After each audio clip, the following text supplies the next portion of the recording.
bych byl nula, nebyl tam, kde jsem teď. Ano, mluvím o vás, o lidech, kteří podporují mě.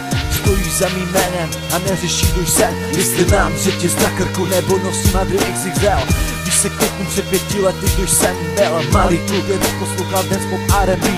Jako každý jiný žil si svůj dětský sen, že bude podnikat nebo se stane advokátem. Jsem hrdý za to, že se začal plnit cíle. Stal se ze mě jiný člověk, který se věnuje muzice. A tak to bude, a tak to je. Tohle vše, co už mám, mi nikdo nevezme.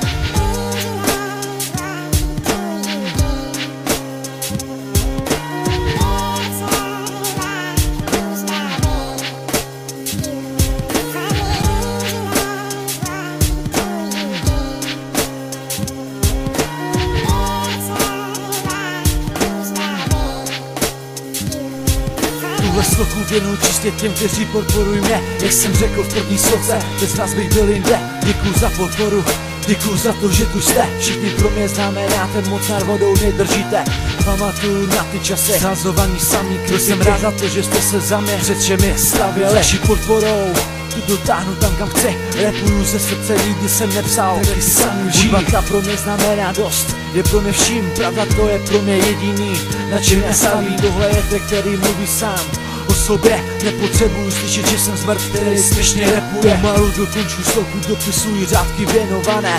Chci, abyste věděli, že vy jste pro mě vše. Nikdy nezapomenu, že budu vás podporovat. Nikdy s tím neseknu, hudbě se budu věnovat.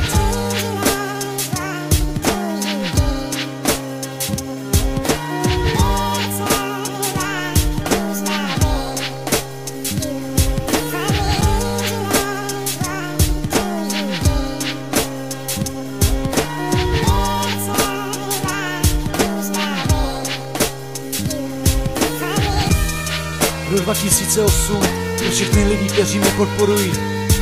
Díky všem.